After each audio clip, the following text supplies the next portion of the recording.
I promised myself that Everything I Do For You by Bryan Adams will be my favorite song for the rest of my life. Needless to say, it's not. But that got me thinking, how many promises have I broken? How will I to the person I was, that I am, that I will be? For instance, I know now that I don't need that little cherry red convertible Miata that I promised myself when I was 13 on a band trip in Regina. It's a real town name in Canada.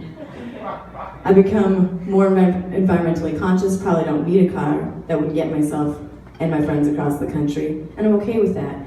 When I was 15, I said I'd never have big hair, wear high heels or makeup, or those jeans you have to zip up with a pair of pliers. So sometimes I have big hair, but it's different, I swear. Those jeans, I'm probably not gonna try to get myself into something that doesn't fit and looks uncomfortable and probably won't allow me to sit. These things all seem really important, then looking back, I think I've made mostly the right decisions. But what about core self, those things I believe to be key, the characteristics and values that I thought made me me? Have I broken those promises? Look at my cousin, who was my idol when I was a kid, a wild, open-minded, do what she had to do, did not bend to anyone kind of woman, the kind of woman who stood for what she thought was right. She was my map. I was gonna be like her. I was gonna make a difference. 15 years later, I'm sitting in that same woman's 50th birthday party. She'd adopted 2 beautiful children. Rejoined the Catholic Church even though they shunned her for living in sin. Wouldn't they let me explain what a drag show was to her 13-year-old son because he needed to be protected from that kind of thing. So I had to let him believe that I was interested in fast cars. My friend the drag queen was a female race car driver. My cousin, she said, you can't always be open-minded. Sometimes you have to take community where you can find it.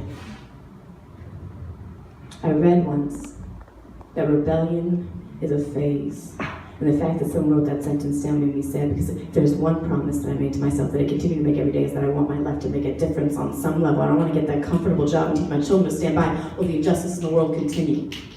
But now, I'm afraid that my dad's constant encouragement for me to get comfortable so that he doesn't have to worry anymore, and I really don't want him to worry, make me go to the other side, adopt that politically liberal, fiscally conservative lifestyle, because it's easier than standing up for what I think is right. But there are some promises that are too important to break. And I'm gonna find a way. I'm gonna keep encouraging people who have things to say. I'm gonna volunteer for the underdog and keep helping people find a way to get along, because there are kids out there who, like me, need a role model to stand strong and believe that we can make a difference. And that's a promise that I need to keep.